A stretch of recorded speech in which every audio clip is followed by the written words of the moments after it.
Hey friends, what's up? And welcome back to another episode of Babylon Talmud. Today we're studying Daf Yudal, Daf 14 of Masechta Taanis. Friends, what do you think Daf 14 talks about? Do you think it talks about Hanukkah? Doesn't talk about Hanukkah. Friends, it talks about fasting. Anyways, so we got a little bit of work to do on Yud Gimel and Beis. Because we stopped a little bit high up yesterday.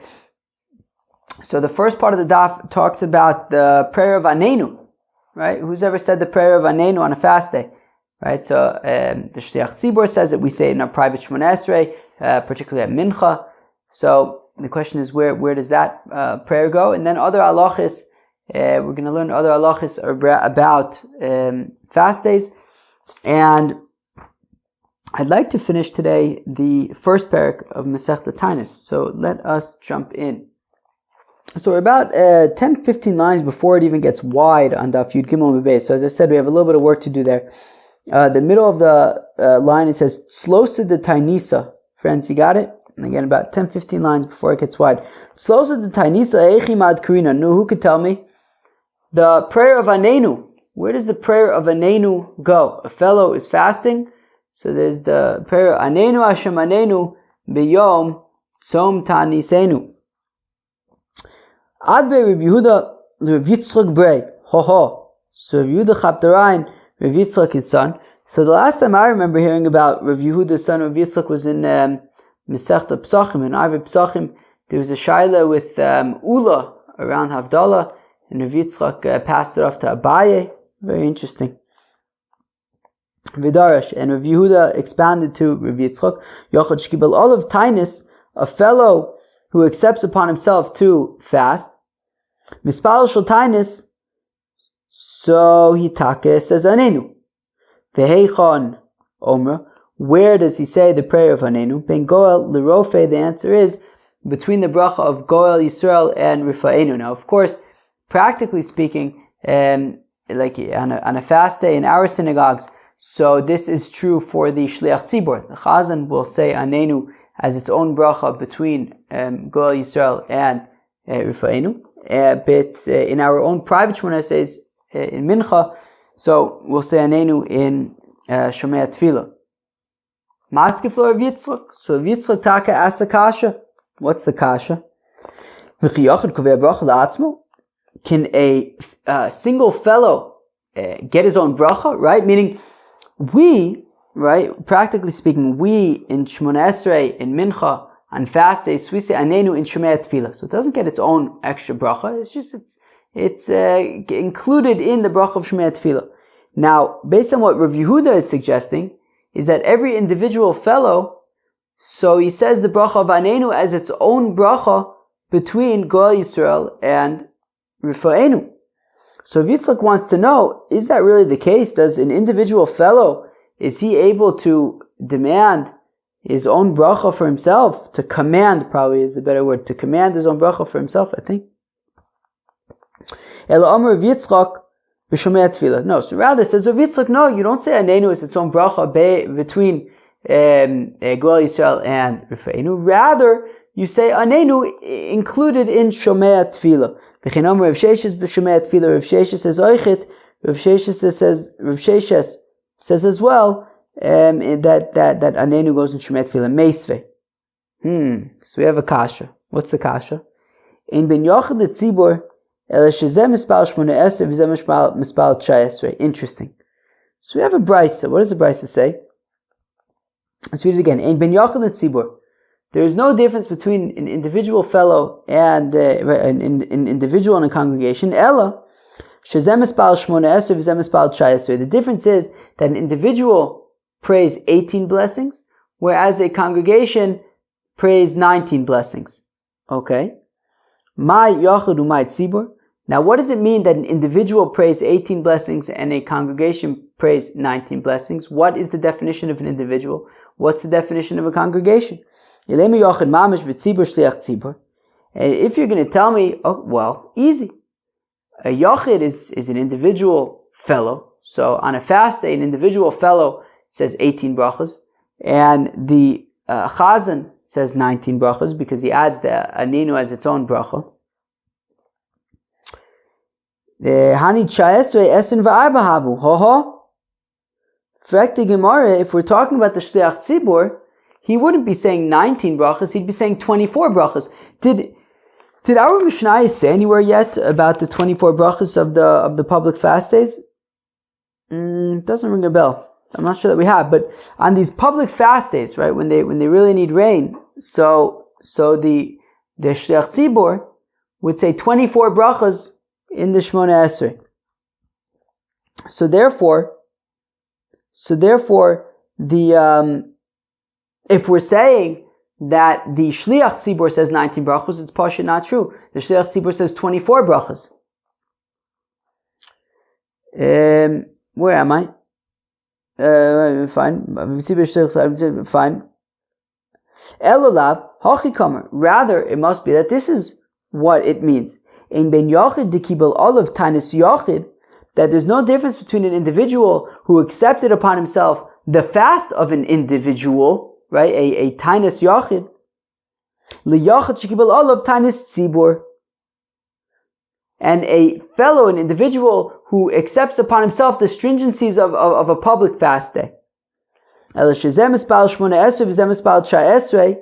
Just that a fellow who accepts upon himself a fast of a yachid prays 18 brachas, whereas a fellow who accepts upon himself the fast of a Taanis tzibur, a communal fast, meaning he accepts upon himself, even though he's the only one fasting, but he accepts upon himself the stringencies of a public fast, so he prays 19 prayers, 19 brachos in the Shmona Esrei. Again, because if we're talking about the actual shliach tzibur, so we want to assume that the shliach tzibur on a public fast, they would be saying 24 brachos. So therefore, Memele, what's the case where anaynu gets its own bracha and it's a 19th bracha? It's when an individual accepts upon himself the fast of a congregation, right? A Taanis tzibur.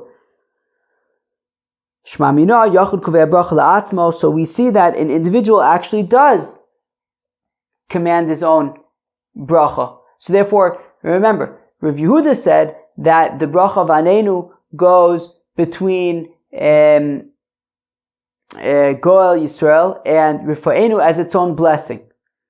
Rav Yitzchak says, Ma pitom, how could an individual get his own blessing, just an individual? But then we just brought, and therefore he suggests that anaynu doesn't get its own blessing, it's included in Shemei Tefillah. But we just asked the kasha, but 1 second, we said there's no difference between a Taanis Shel Yachid and a Taanis Shel Tzibur, except that one has 18 brachos, one has 19 brachos, and we're saying that we can't be talking about the Shliach Tzibur, because that would be 24 brachos, so what's the case of 19 brachos? Memela, it's talking about where an individual accepts upon himself a Taanis Tzibur, the stringencies of a Taanis Tzibur, and we're saying that that anaynu gets its own bracha in that case, so we see that an individual taka can command a blessing for himself. Kashan Rav Yitzchak Lo, to which the Gemara says, no. Le'olam emalach shliach tzibur. Really, I will say to you that we are talking about the shliach tzibur, but I thought we said that the shliach tzibur would be praying 24 brachas. And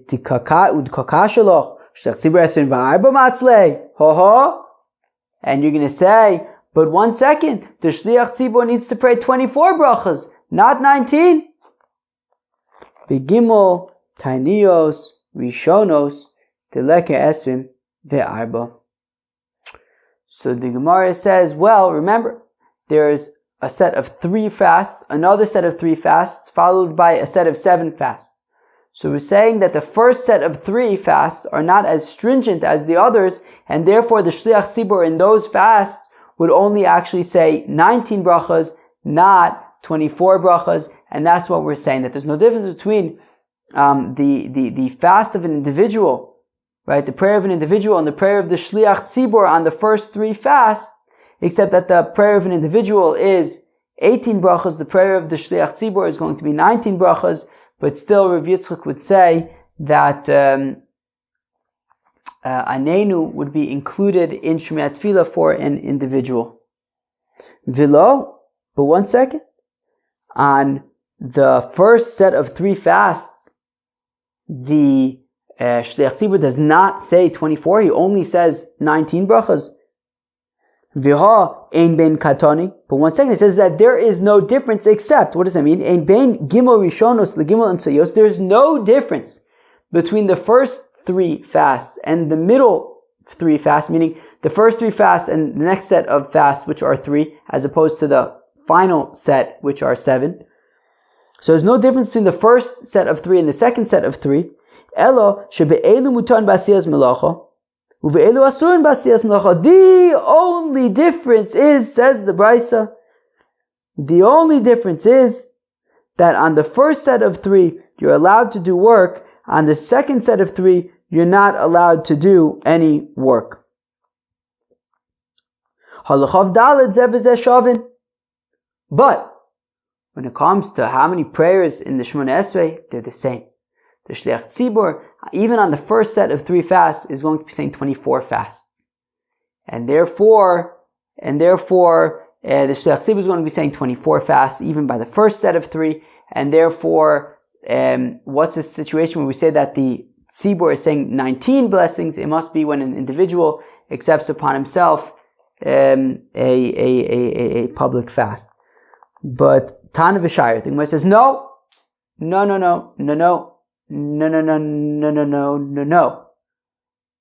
Says the Gemara, no. Actually, the first set of 3 fasts, the Shliach Tzibur says 19 blessings.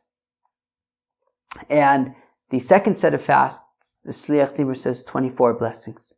What about the fact that we say that the only difference is that on the first set of 3, you're allowed to do malacha, and on the second set of 3, you're not? What about the fact that we said that that's the only difference? So the truth is, it's not the only difference. There are others. The Brisa says these are the only difference, but it left out certain things. It isn't true that it's really only just malacha. Tana v'Shayr, it taught malacha, but there are also other things, such as the fact that in the first 3, the Shliach Tzibur says 19, and the second 3, the Shliach Tzibur says 24. Now, frak the Gemara, my shayr da shayr. To which the Gemara says, yeah, but what else did it leave out? Meaning, you could say Tana v'Shayr. You could say that, look, the Brisa wasn't literally giving an exhaustive list of all the differences between the first set of 3 and the second set of 3. No, it mentioned that the first set of 3 you're allowed to do malacha, the second set of 3 you're not allowed to do malacha, but there are other distinctions. There are other distinctions, such as the first set of 3, the Shliach Tzibur says 19 brachas. The second set of 3, the Shliach Tzibur says 24 brachas. To which the Gemara says, not so fast. In order for that to be an acceptable answer, then the Brisa would have had to also left out other things. In addition to the distinction between the 19 brachas and the 24 brachas, there must have been other things that the Brisa left out. And if you can make a compelling argument that the Brisa left out all sorts of things, therefore it's not such a big deal that it left out the distinction between 19 and 24, so then I could buy into that. You could say, okay, so the Brisa mentioned that by the first 3 you could do malacha, the second 3 you're not allowed to do malacha, but really there are others, such as that by the first 3 there's only the Shliach Tzibur says 19 brachas, second 3 the Shliach Tzibur says 24, and also what other distinctions?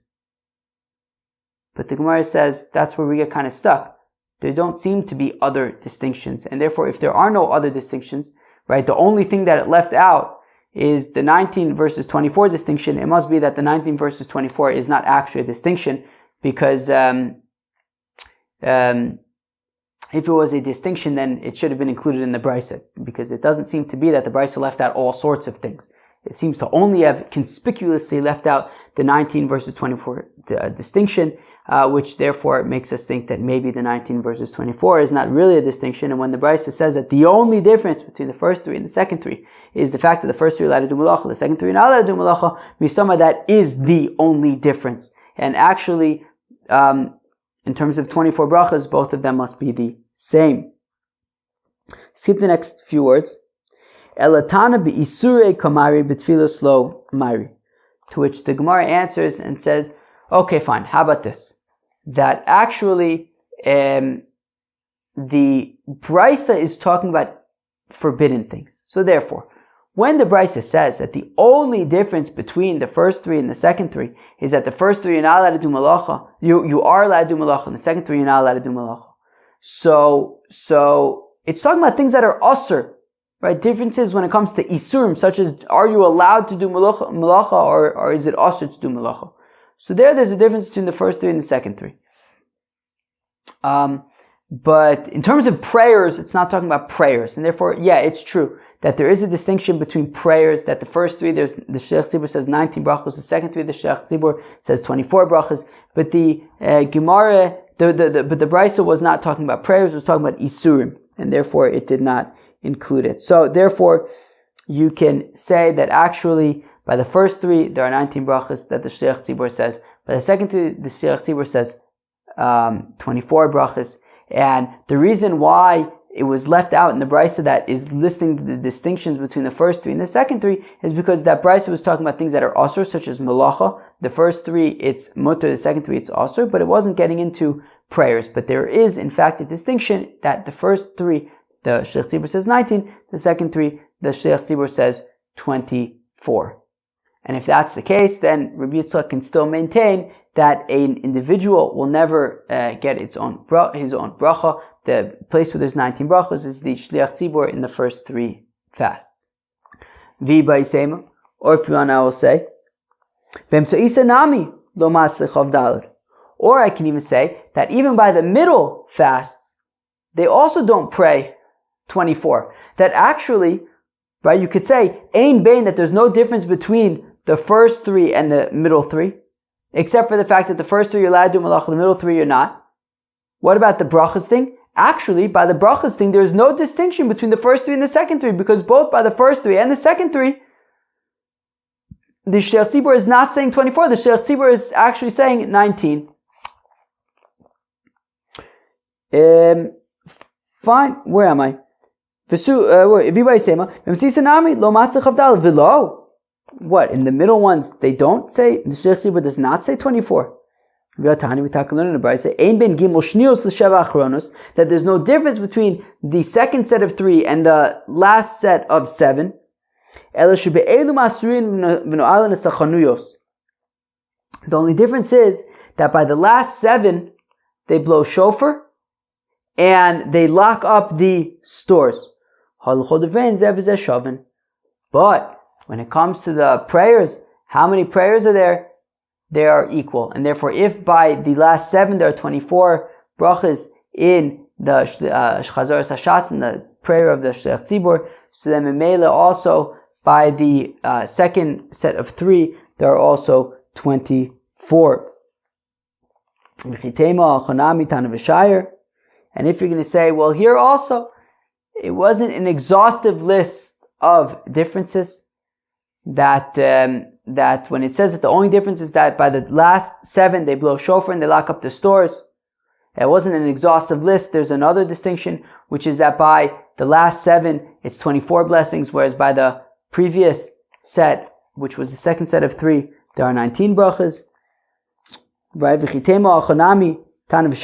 going to say over here also that it was not an exhaustive list and it left out things like the distinction between brachas, but it says that there is no difference, right? It's saying pretty clearly that there is no difference between the second set of three and the last seven, except for this one exception, which is that by the last seven they blow shofar and they lock the stores. But the prayers would be exactly the same. V'tizbra, perfect Gemara, ein bein davka. What? Just because it says that this is the only difference, does that mean that that's literally the only difference? V'ashayir teva. What about the fact that it left out the ark? That they would take out the ark to the middle of the street in the last seven. It didn't mention that. Imshum teva lav shiuru milad tzina katani milad defayasilo katani. To which Gemara says, leave the ark, taking the ark out. Leave that out of it. Because when the Brisa was mentioning the differences between the last seven and the second set of three, it was talking about things that are done in private, such as blowing shofar. Right? That's something that's done in private. It wasn't listing things like taking the ark out to the middle of the street, which is very public. And prayers are also done in private, and therefore, if in fact there was a distinction between the prayers of 24 and 19, it should have listed it. From the fact that it wasn't listed, it sounds like they both have 24. Rav Ashi says, Rav Ashi, Masnisa nami deka, you could infer oichet from our Mishnah that the last 7 fasts and the second set of 3 are, they both have 24 brachas.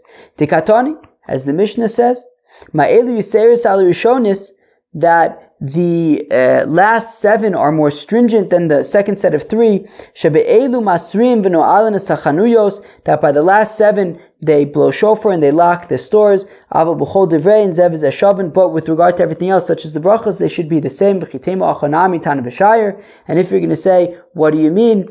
It wasn't an exhaustive list, right? It's not that the shofar and the locking of the stores is an exhaustive list. There's also a difference between that the second set of 3 is 19 versus the last set of 7 is 24. It says that no, but right, it says right that it's specifically these things, and specifically in these ways that they're different. V'tizbra ma'elu davko, but does that mean that just these things is specific? V'ashayir la teva, but it left out taking the ark to the middle of the street. Imishum teva lav shiurahu, no, leave out taking the ark to the middle of the street. Pshum dekachashav la beidach pirka.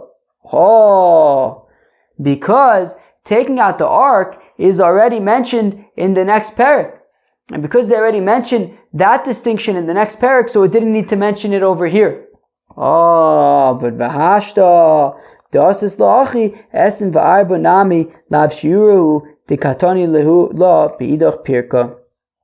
You could say, wait a second, but once already you're saying that it didn't leave out the ark because we mentioned the ark, taking out the ark to the middle of the street in the next parak to say that that's specifically by the last 7. Well, guess what else it says over there?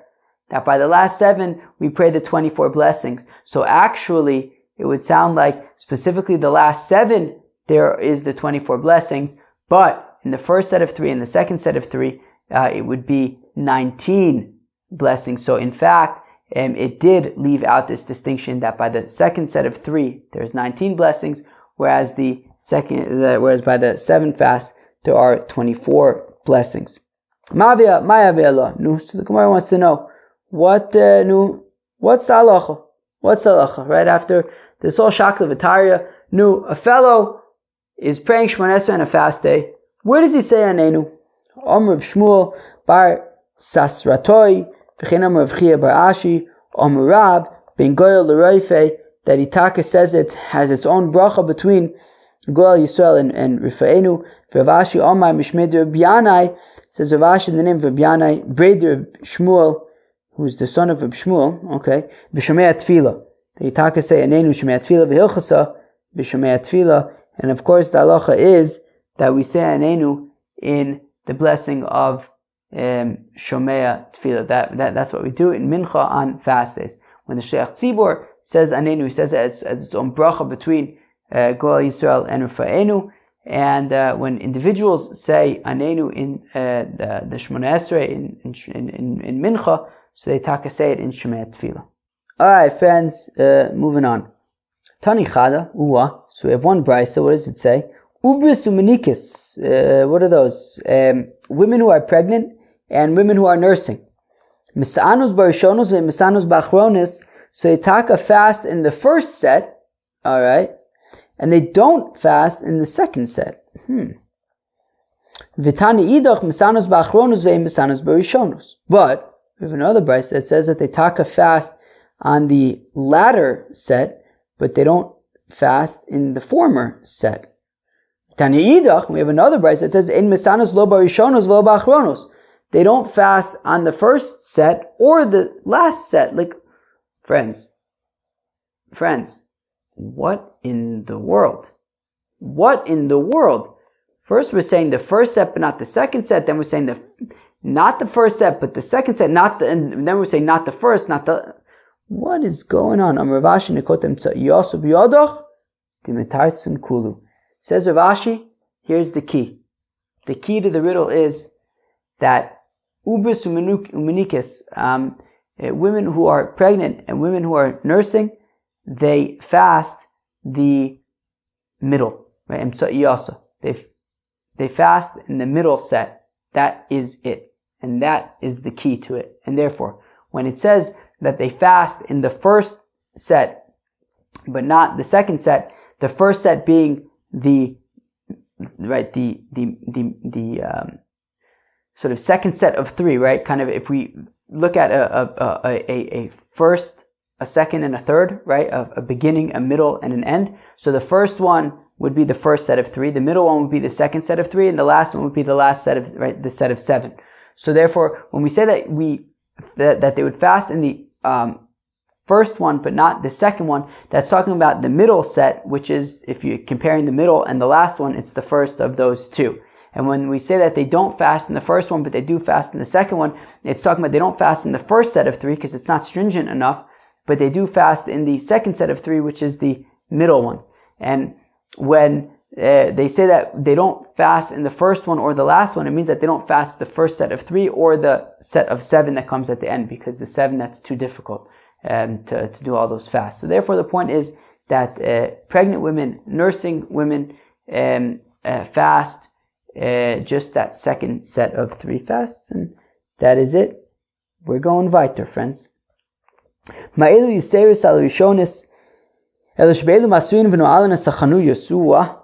we say that what's the nafkamine between the seven fasts and the second group of three? So we say that by the seven they blow shofar and they lock up the stores. But my masrin, So when we say that they are masriya, so how do you do that? Rav Yehuda Amar b'shofaros, Rav Yehuda Brei Rav Shmuel bar Shilas Mishmei Derav Amar ba'anenu. So we have a nice kishmak machlokas over here. Rav Yehuda says that masrin is like trua, is like a shofar. Rav Yehuda Brei Rav Shmuel bar Shilas in the name of Rab Amar ba'anenu, that they say anaynu, and it's not talking about the anaynu that we've been talking about until now. Anaynu Hashem anaynu b'yom tzom taanisenu ki b'tzor gedola anachnu al teifen el v'sheinu. I don't know. Anyways, it's not talking about the one in the Shemona Esrei. Rather, it's talking about like at the end of Slichos, right? Anaynu Hashem anaynu, anaynu Elokei Avraham anaynu, anaynu Elokei Yitzchak anaynu, anaynu, I don't know, Elokei Yaakov anaynu, all those anaynus at the end, right? So we're talking about those. So machlokas is the, when it says Masriin, is that talking about like we blow shofars, or talking about that we cry out to the Eibishter with these anenus? Where am I? Okay. And we're assuming that the Mandamu who says that you're saying the anenu prayer, so he's saying that you would not blow shofar. And that the Mandamu who says that you're going to be blowing shofar, you're not going to be, right? So then Masrin is not with saying anenu. But one second, we learn in the Brisa, in pochos in misheva tainios ala tzibur sheboin yudches asros, that there are seven, right? This group of seven fasts on the congregation. That on that last group of seven fasts, they pray 24 blessings in the Shemona Esrei, and those last six, the extra six, right? Normally Shemona Esrei is 18 brachas. As Rashi points out on the previous page, really technically it's 19, but whatever, that was biyavne tiknu, they're not counting it. Generally, Shemona Esrei is 18 brachas. They add an additional 6, and for each of those 6, there was a tkiya, trua tkiya. I feel like I'm back in Rosh Hashanah. So v'simila davar Yericho, and the sign for it is Jericho v'Yericho shofarus hava. And in Jericho they had shofarus, right, with Joshua. And when they conquered Jericho, so they blowed the shofar and the walls fell down. So v'tiyufta l'man da'omer ba'anenu, and therefore it's a kasha, according to the man who says that Masrin is with by saying anaynu, because we just said that by these 7 fasts, the sort of the siman, the reference is Jericho, and in Jericho they used ram's horns, they used shofaros, they didn't just say anaynu. And therefore, that's a kasha on the Mandamu who says that Masrin is taka anenu. Elo b'shofar is duchule amalo plige dikari lo asra. So when it comes to a shofar, everyone agrees that when it comes to a fast day and that we're masriin on fast days, sure. That is done with a shofar. That's fine. Ki plige, where this argument takes place, anaynu, it's with regard to anaynu, right? Meaning that when it comes to a fast day, everyone agrees that you blow the shofar. However, there are other times when we call out to the Eibishter, and we're going to give examples in a minute. And the question is, on those times when we're masriin to the Eibishter, is that with a shofar or is that with anaynu? Let's see. Marsavar kari la'asra, marsavar lo kari la'asra. So when it comes to anaynu, so it's a question, is that considered hasra or not? What does that mean? L'mandamar ba'anaynu kol shkin b'shofaros.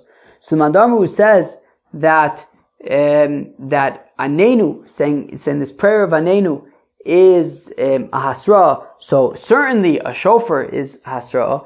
The question is, can anaynu also be considered hasra?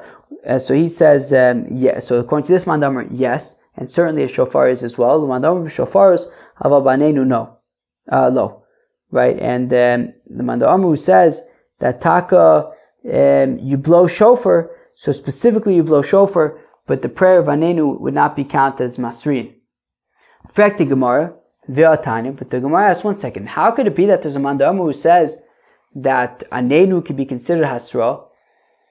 Ve'atani, we learned about it. So shakominu puranius, so when it comes to other kinds of modno things, hamasagshos kigon, for example, chikuch, I don't know, something to do with a wall, scratching against the wall, chagov, locusts, zvuv, flies. Okay, I guess you don't want flies. Vitzira, wasps, vitushin, and mosquitoes. Interesting, Rashi doesn't say that the concern with mosquitoes is that they're going to bite you, even though when I think of mosquitoes, that's kind of like the thing that bothers me. No, or let's be honest, what really, well, there's two things that bother you against mosquitoes. Obviously the bites are chaval, but they keep you up all night, because that, you all know that sound, that mosquito sound. I'm not even going to try to go there, but that sound, man, you sound asleep and you hear it. What do you do, man? Well, I know what you do. You stop your sleeping, you turn on the lights, and you find the mosquito, and you, everyone can make their own decision what happens at that point, but something needs to be done, because otherwise you won't sleep a wink. Akoponim, Rashi is more concerned about they can fly into your nose and stuff. Is that your main primary concern by mosquitoes? They're going to fly into your nose? Mine is they're going to keep me all night. That is my thing with mosquitoes, man. They can keep you up a whole night. Let's go weiter. Vishiluach nechashim, akrovim, snakes and scorpions. Yeah, those could probably be problematic. They say they wouldn't be masriin, rather they would be tzoakin. And therefore, if we're comparing masriin to tzaika, to crying out, so if crying out is verbally, then memela masriin is with the shofar. So therefore, we said that there was a mandamar who said that when it comes to these other things they want to cry out to God for example, locusts, mosquitoes. So we want to say, so in those cases, so while by a Taanis tzibur, we said that has to be with the shofar because it's compared to Jericho. But by these other things where you cry out to God, you can say anaynu. But we have this brayso that says that in these other contexts, masriin, what do we say? Masriin, lo yu masriin el tzoakin. They wouldn't be masriin, rather they would be tzoakin, which implies that masriin is something other than, right? It's not verbal; it's rather specifically with a shofar, and therefore implying that in places where you have to be masriya, even if it's not in a fast day, but any place you have to be masriya, right? For other kinds of puranos, so I guess maybe not. So it sounds like, I guess, not necessarily the mosquitoes, because mosquitoes were saying that you would not be masriya, rather you'd be crying out. But I guess in other places where you have to be masriya, but not on these public fast days, because we said that davka has to be a shofar. So I guess in other places where there's terrible things happening, you have to be masriya. You have to, right? There's a lashon of hasra. It doesn't. If we're saying that it doesn't necessarily have to be a shofar, it could be with your mouth. You could say anaynu, but this seems to be implying that in the case, right, we're saying no, you don't do asra, rather you do tzaika, which implies that asra is davka, a shofar, not anaynu. So rather tanoihi de Taanis. So the Gemara says, well, it's taka machlokas tanoim, whether asra can be anaynu or not. Al elu masriin b'Shabbos. On these things you could be masriya on Shabbos. Al irshi kifu agayis. That if you have a city that was surrounded by soldiers, not friendly soldiers, mean soldiers who want to kill you, or if there's a river that's overflowing, or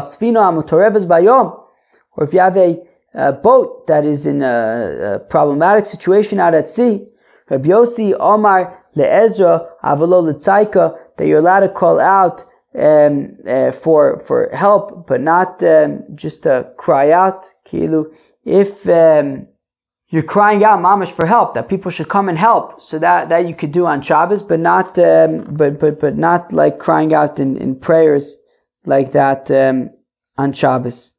Okay, because we don't make bakoshos on Shabbos. Okay, fine. So b'mai, and when we say that on these things you're allowed to be masriya on Shabbos, ilem b'shofar, shofar is b'Shabbos mishari. Are you allowed to blow shofar on a Shabbos? Elav ba'anenu v'kar la'asur hashmamina. Rather, it must be when it says that on these things you can be masriya on Shabbos. Right? For example, for rivers overflowing. Right? So you say you can be masriya on Shabbos. Of course, you're not blowing shofar on Shabbos. Rather, it must be that you're saying anaynu. So we see from here that masriyin could be a reference to anaynu. Okay, fine. So what have we said? So we said that when it comes to a Taanis tzibur, the 7 last fasts, so we say that the masriyin, that's dafka they blow shofar.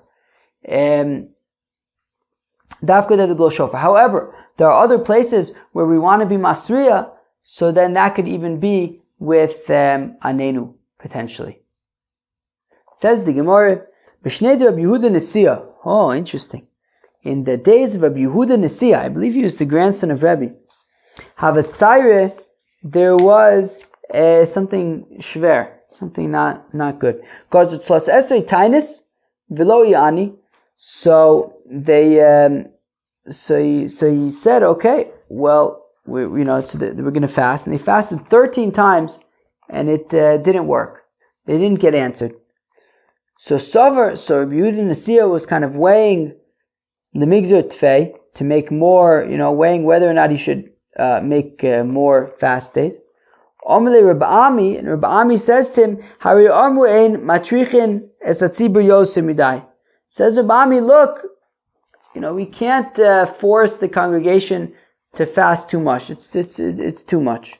He already did 13 fast days. We can't be matriach. We can't trouble the congregation too much. Rabbi Abba bred Rabbi Chia bar Abba, Rabbi Ami, the Ovid Ligarmi, the Ovad says Rabbi Abba bred Rabbi Chia bar Abba, that when Rabbi Ami says that you can't make it too difficult for the people, he was just doing it Ligarmi with Ovid. He did it for his own interest. He wasn't really interested in fasting. That was it. Rabbi Ami didn't feel like fasting, so he says, look, you got to take it easy on the people. The fact of the matter is, you don't necessarily have to take it easy on the people. Rather, Rabbi Chia bar Abba said the name of Rabbi Yochanan, Lo shanu el l'geshamim, that when we say that there's 13 fasts, the 13 fasts are for rain. Rather, when it comes to other types of difficult situations, you can keep on fasting even more than 13 fasts until they are answered from the Eibishter. We talk also in a price like this, when they said these sets of 3 and 7, that's specifically for rain, but when it comes to other modna things, you just keep on fasting even after 13 until they get answered. So Reb Ami was saying, no, once you've done 13 for this miscellaneous tsar, this miscellaneous problem, so Reb Ami says, once you've done 13, that's it. But says Reb Abba, says Reb Chia bar Abba, the name of Reb Yochanan, that's not true. The 13th thing is only by rain, but by other things, you just keep on fasting until the Eibishter answers favorably. So let's say that this is taka, a problem on Rabbi Ami, because we have a brayso here that says that it's specifically by rain that it's 13, but by other things it goes past 13. So Amalek Rabbi Ami will reply to Tanoi that actually Whether by other things we go further than 13, it's machlokas tanoim. The Taanis, we learn in the Brisa, in grozin yosem mishlosh eser tanios ala tzibur. We do not ever decree more than 13 fast days on a congregation. Lefi shematrichnes atzibur yosem midai divrei Rebbe. The Rebbe says, look, no matter what, we don't do more than 13 fasts because it's just too much for the people. Reb Shimon ben Gamliel Omer, Rebbe's father, Reb Shimon ben Gamliel says, Lo min Hashem uzeh, this is not true. Ela mipnei sheyotza zman asher aviyah. When it comes to the rain, so there's a reason why we don't fast more than 13 fasts, and that is because after 13, it's already too far. It's not the beginning of the season anymore. You kind of, past the point where you really need to be praying for rain, and therefore you stop after 13, kind of past a certain threshold. But when it comes to other problematic situations, so you can just keep on fasting because, there isn't like any kind of critical cutoff point. So whereas Rebbe says that you never go past 13, which is like what Rabbi Ami was saying, but Reb Shimon ben Gamliel says that no, when it comes to other things, you can just keep on fasting. Sholchulei, they sent Bnei Ninveh the Rebbe, so the people of Ninveh sent to Rebbe, to Rebbe Yehuda Nasi. What about us? Interesting. So the people of Nineveh sent to Rebbe, they said, look, Rebbe, we need rain even in the summer. Now, of course, in Eretz Yisrael, it doesn't rain in the summer. We don't want rain in the summer. But in Nineveh, it rains in Tammuz, it rains in the summer Oichid. So they wanted to know, Heichi Naivid, what do we do in terms of the Saint Talamot Levracha? Ki Yechidim Dominon, are we like individuals, or Kurabim Dominon, or are we like the congregation? Ki Yechidim Dominon, Uvshomei Tefillah. Do we say that it's like individuals, and therefore we would just say Saint Talamot Levracha in Shomei Tefillah? Or Kurabim Dominon B'Berkas Hashanim? Or are we like the congregation, like the many, in which case, in the middle of the summer, we'll be saying V'sein Talamot Levracha in Birkas Hashanim. Just like in Eretz Yisrael, they say in the winter V'sein Talamot Levracha, so they would say V'sein Talamot Levracha even in the summer. So that's what they want to know. Are they like the exception to the rule, in which case they need to pray for rain, so they'll pray for rain in Shomei Tefillah? Or do we say that no, since that's just how it works in Nineveh, so then, the rainy season in Nineveh is what would be in Eretz Yisrael the summer season, but for them they would say Saint Talamot Levracha and Birkas Hashanim Shalach Lehu. Rebbe sent them Ki Yechidim Damisu V'Shomei Tefillah, that you are like individuals, and you would say Saint Talamot Levracha in Shomei Tefillah. I mean, I guess very interesting, right? I guess like in South Africa. So in South Africa in the winter, like what's winter in Eretz Yisrael and in America. So in South Africa it's Taka the summer. So I imagine though that they still say V'sein Talamot Levracha nonetheless. Maybe Janine can tell us. Meisvei Vitaka Vakasha Omer Yehuda, says Rabbi Yehuda Imosai Bizman Shashonim Kisiknon V'Yisrael Shurin Al Admoson. Says Rabbi Yehuda that when do we have all of these fast days and all the stuff that we're talking about? Bizman Shashonim Kisiknon, when the years are sort of, proper. V'Yisrael Shurin Al Admoson, the Yidden are living in Eretz Yisrael. Aval Bizman Hazeh, but nowadays Hakol Lefi Hashonim, everything, some year, every year is different. Hakol Lefi HaMakomos, depends where you live. Hakol Lefi Hazman, although Rashi says you could skip everything, this Hakol Lefi Hazman. So, skip the next two words. Masniso Ramis Olei de Rebbe Tanu Upolik. So, 1 second. So, Rebbe says that the people of Nineveh are the exception to the rule, and they should be saying, to which Rabbi Yehuda says, that what do you mean? Everything's different nowadays anyways, and everything's subjective, and therefore, if in Nineveh they need rain in Tammuz, they should be able to say V'sein Talamot Levracha in Birkas Hashanim. So the Gemara says, wait a second, I don't understand. You're asking a kasha on Rebbe from Rabbi Yehuda. Rebbe and Rabbi Yehuda are both Tanoim. Rebbe's a Tana, and he argues on Rabbi Yehuda. Ma'avela. So how do we paskin? So how do we paskin? So these people in Nineveh, for them, it rains in Tammuz, in the middle of the summer. They want to say V'sein Talamot Levracha. Should they say it in Birkas Hashanim, or should they say it in Shomei Tefillah? So if Nachman says you say it in Birkas Hashanim, right, like we're doing now, at least in Eretz Yisrael. Rav Sheshes some b'Shomei Tefillah says Rav Sheshes that no, they should say it in Shomei Tefillah. They're the exceptions to the rule of Vilchos b'Shomei Tefillah. The halacha is that these people should be saying B'Sintal Matzah Bracha in Shomei Tefillah. All right, very very interesting stuff. All right, moving on in the Mishnah. All right, so we say that when it comes to these later fasts, right? We said that for the last 7 fasts, so then they close the stores. So it says b'sheni. The Mishnah says that on Monday, matinim chashecha. So when it comes towards the evening time, they can kind of like open up a shtickle. V'chamishi kol yom pnei kvod haShabbos, and on Thursday all day, out of honor for Shabbos. Now, Ibaridu, they want to know, what exactly does this mean? Heichi katani, how do we understand, right, Monday, they open up kind of like slightly, but on Thursday the entire day? Do we say, bebeis matin im chashecha, uvehei matin kol yom mipnei kvod haShabbos? Do we say, what does matin mean? Matin means kind of like you open, but not quite open. It's not like, you're not going to kind of have the big neon sign that says, we're open. Like the door, it will be unlocked. People can come in and buy what they need, but like nothing too particularly public about it. So do we say that what it means that on Monday they kind of like im chashecha, towards the evening they just kind of open up quietly so that people can come in and get things, and on Thursday they do the same thing, but just not right before the evening. It would be open the entire day in this manner so that people could be buying things for Shabbos.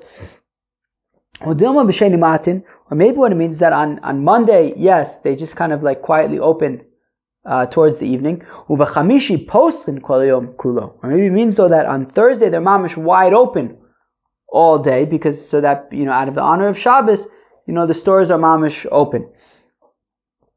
Tashma kamanir detani, we take a learn in the Brisa.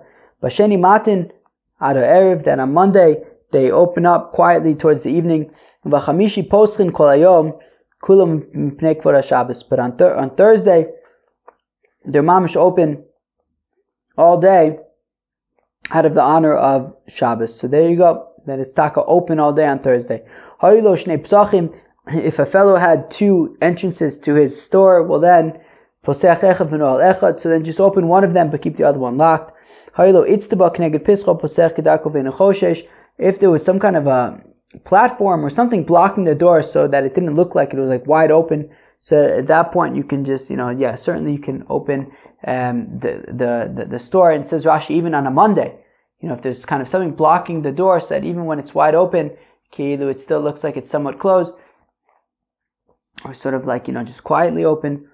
So then, even on a Monday, then you'd be able to open up the store if there was like something blocking it. All right. If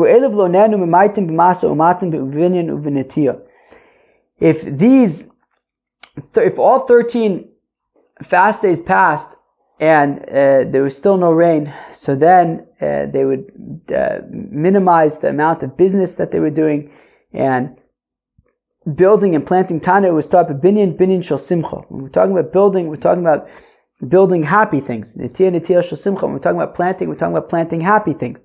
Ezu binyan shel simcha. What's something that's happy? Zabone beis chasanus livno. A fellow who's building a chuppah for his son. That sounds like a happy thing. What is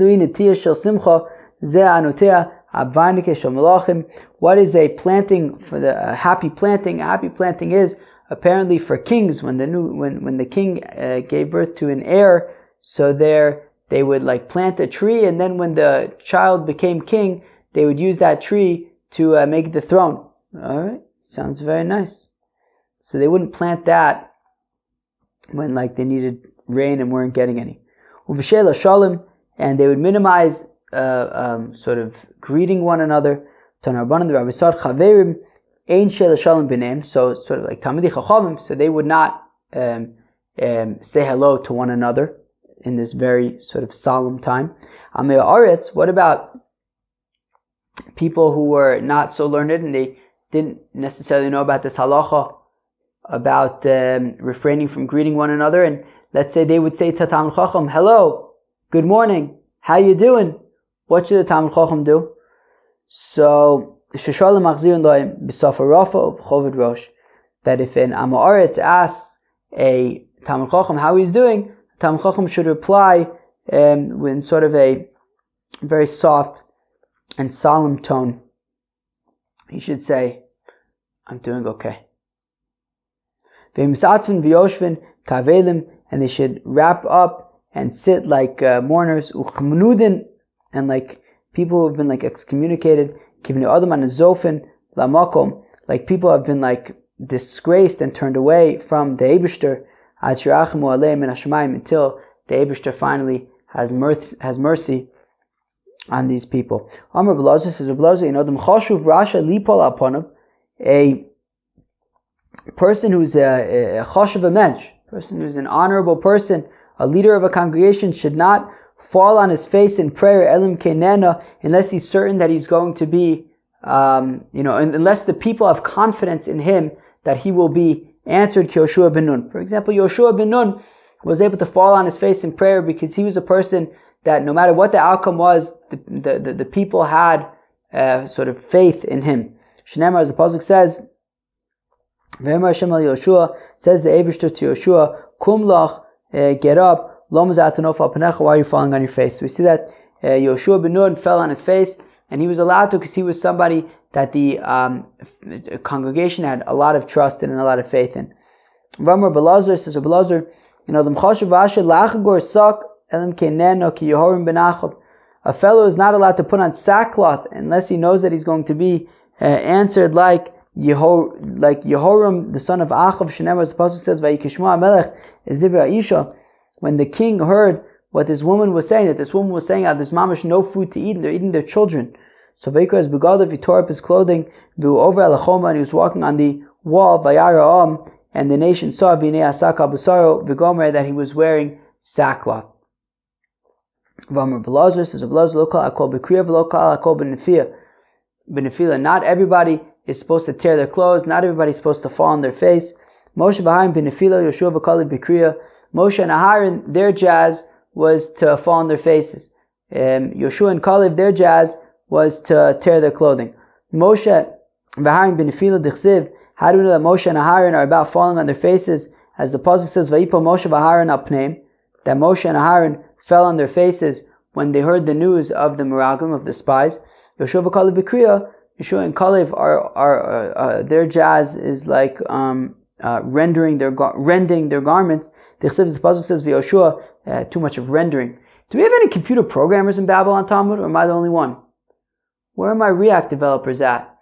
That's right. React is all about the render functions, but we're rending, not rendering. The pasuk says, "Yoshua ben Nun v'Kalev ben Yefune karu b'gdeim." The Yoshua ben Nun and Kalev ben Yefune, they rended their garments. Maskefler Ibzera, so Ibzera takas akasha v'itemer Shmuel ben Nachmani yavaksiv Yoshua kidika amar. If it would have said Yoshua without the vav before it, so then I would say, like you're saying, that their avoda is davke, the rending of the garments. Hashaduslev v'Yoshua. Now that it says and Yoshua with the extra vav, ha avid, it's taka both, falling on the face as well as rending the garments. B'amar B'Lazar says, not everybody is about getting up, and not everybody is about bowing down. Kings get up, and officers bow down. How do you know that the kings get up? As the apostle says, Hashem Goel Yisrael, that the Eibishter says, the Redeemer of Israel, Kedosho, his holy ones.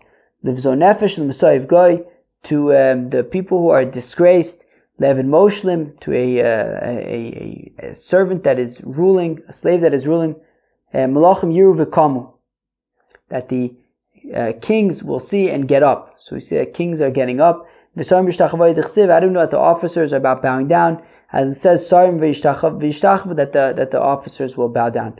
If it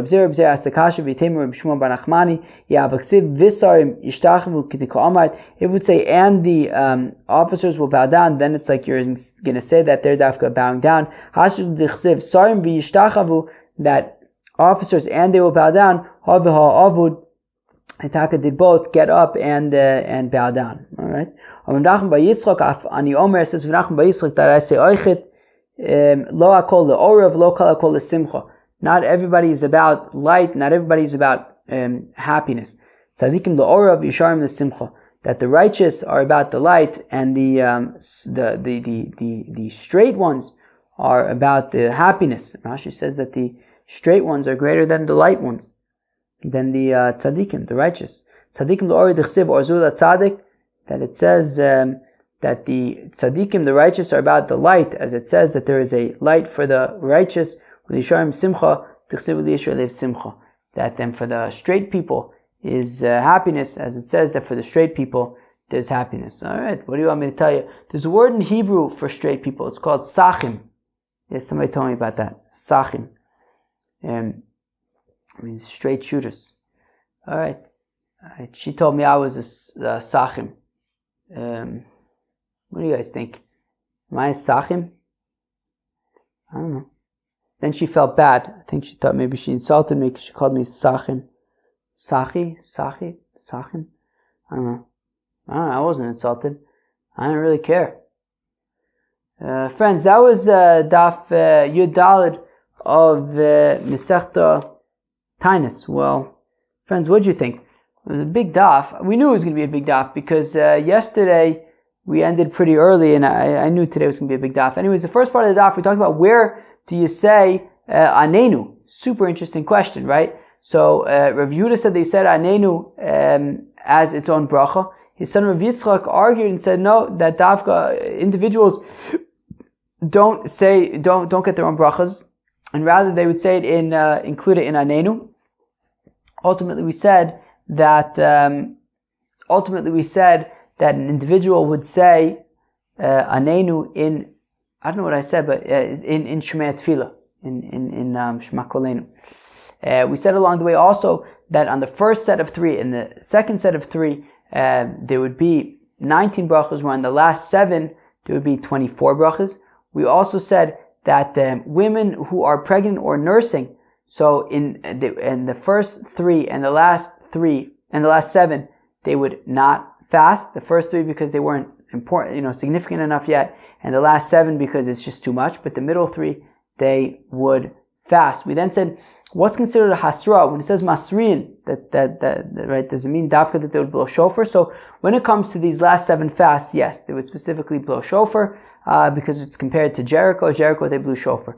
But there are other cases where we might want to be masrin. I don't know, what if there's like a river overflowing or something? So we said in those cases, so it's machlokes, whether masrin, dafka needs to be with a shofar, or maybe it could also be like anaynu, right, elokei avinu anaynu, anaynu elokei avrom anaynu, right, all that kind of stuff. So is it possibly that?